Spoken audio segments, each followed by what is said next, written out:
চট্টগ্রামের পটিয়ার সাবেক মেয়র শামসুল আলমের স্ত্রী জেসমিন আক্তার হত্যার ঘটনায় ছেলে মাইনুল ইসলামকে গ্রেপ্তার করেছে র্যাব। এই বিষয়ে সংবাদ সম্মেলন করছেন র্যাব ৭-এর গাজীপুরের টঙ্গীতে পারিবারিক কলহের জেরে ছেলেকে গলা টিপে হত্যার ঘটনায় ৫ দিন পর রাজধানীর উত্তরা দিয়াবাড়ি এলাকার কাশবন থেকে মরদেহ উদ্ধার করেছে টঙ্গী পূর্ব থানা পুলিশ। নিহত আব্দুর রহমান মুসা টঙ্গীর Gopalpur holy crescent high school. মনে হলো আমি ফ্রিজটা উঠেছিলাম, ফ্রিজ উঠানোর পরে দেখতেছি না। একজন বাবা সে কিভাবে সন্তানের পক্ষ নেবে না তার নিজের স্ত্রীর পক্ষ নেবে? দর্শক, এই সমাজে বেঁচে থাকতে হলে দুটারই দরকার, দুইটাই প্রয়োজন। যেমন স্বামী তার স্ত্রীকে প্রয়োজন এবং বাবা তার ছেলেকে প্রয়োজন। তো এখন কাকে ছাড়বে আর কাকে রাখবে? দর্শক শ্রোতা, হয়তো আপনারা ভুলে গেছেন যে বগুড়াতে যে ঘটনাটি ঘটেছিল, ছেলেকে ধরে নিয়ে যায় পুলিশ, রিমান্ডে দিছে। রিমান্ডে দেওয়ার পরে যে তথ্য এসেছে এবং পুলিশ ধরে নেওয়ার সময় যে ঘটনাটি বিভিন্ন পাড়া প্রতিবেশীর কাছে জানতে চেয়েছিল এবং তারা জানতে পেরেছে যে এই ছেলে একটি মেয়ের সাথে সম্পর্ক করত, আর তারই সেই সম্পর্কর জের ধরে একটি ছেলে, ওই ছেলের হাত খরচের পরিমাণটা একটু বেশি লাগলো। হাত খরচের পরিমাণ বলতে যখন তাকে টাকা দিত নির্ধারিত করে, যেহেতু সে ছাত্র আর তার বাবা ছিল স্কুল মাস্টার, স্কুলের শিক্ষক মাদ্রাসার, তো টাকা পয়সা খুবই হিসাব করে দিত।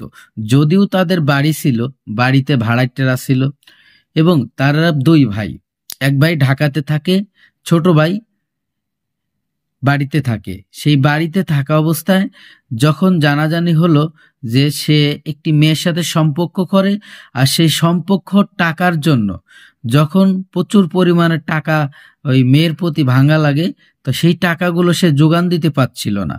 অর্থাৎ তার যে গার্লফ্রেন্ড ছিল, সেই গার্লফ্রেন্ডের যে পরিমাণে টাকা লাগতো, হাত খরচ লাগতো, সেই হাত খরচটা জোগাড় করা না পারার জন্য তার মাকে দুনিয়ার থেকে বিদায় করে দিল। এমনটাই উঠে এসেছে বিভিন্ন মানুষের মুখ থেকে। দর্শক, আসলে কতটুকু সত্য, এটার সত্যতা জানতে হলে সম্পূর্ণ ভিডিও আপনারা দেখবেন।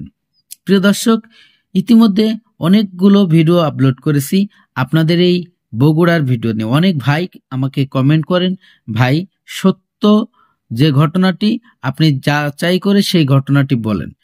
প্রিয় দর্শক, আমাদের এই বর্তমান সমাজে যে ঘটনাটি ঘটে, আসলে ছেলে তার বাবাকে মানতেছে না শুধুমাত্র টাকার জন্য।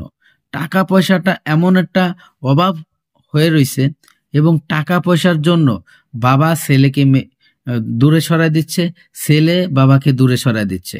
দর্শক, এমনটাই হয়েছিল বগুড়াতে এই উন্মে সায়মার সাথে। দর্শক, ঘটনাটি ঘটেছিল মূলত ভাড়াইটের সাথে। তাদের বাড়ির যে ভাড়াইটেরা ছিল, সেই ভাড়াইটেরা অবৈধ কাজ করত, যেমন নেশাদ্রব্য বিক্রি করত, বানাইতো। এই যখন বাড়িওয়ালা জানাজানি হলো, এলাকাবাসীরা জানাজানি হলো, যখন তাদেরকে না করে দেওয়া হলো, ঠিক সেই মুহূর্তে তারা ক্ষিপ্ত হয়ে কোনো একটা সময় সুযোগ বুঝে, যখন যেহেতু তার ছেলে মাদ্রাসা ছাত্র এবং তার স্বামী হচ্ছে মাদ্রাসার শিক্ষক, তো বাড়িতে কেউ থাকে না, আর উনি একজন বৃদ্ধ মহিলা এবং একজন মুরব্বী অর্ধবয়সী মহিলা, তাকে ৩ জন মিলে ধরে এভাবে নির্যাতন করে দুনিয়ার থেকে বিদায় করে দিয়েছে। দর্শক, এই ঘটনাটি যখন জানাজানি হয়, তখন তার এই ছেলেকে তার বাবা এবং এলাকাবাসীরা নাম পড়ে যে ছেলে টাকার জন্য তার মাকে দুনিয়ার থেকে বিদায় করে দিয়েছে। দর্শক, কতটুকু সত্য চলুন আমরা সেই বিস্তারিত সেই ভিডিওতে দেখি। ভিডিওতে যাওয়ার আগে ছোট্ট করে একটি রিকোয়েস্ট করব, আপনি যদি আমার চ্যানেলের নতুন বন্ধু হয়ে থাকেন, ভালো লাগলে চ্যানেলটিকে সাবস্ক্রাইব করে রাখবেন, ভিডিওগুলো লাইক কমেন্ট শেয়ার করে দেবেন। নিজের মাকেও হারালেন এবং খুনের মিথ্যে দায় নিজের কাঁধেও নিলেন। এই দুঃখ কোথায় রাখবেন? আমাদের হত্যার পর ডিপ ফ্রিজে রাখার ঘটনায় নতুন মোড় নিয়েছে। পুলিশ এখন বলছে নিহত ছেলে নয়, বাড়ির ভাড়াটিয়ারাই ঘটিয়েছে এই হত্যাকাণ্ডটি। এ ঘটনায় গ্রেফতার করা হয়েছে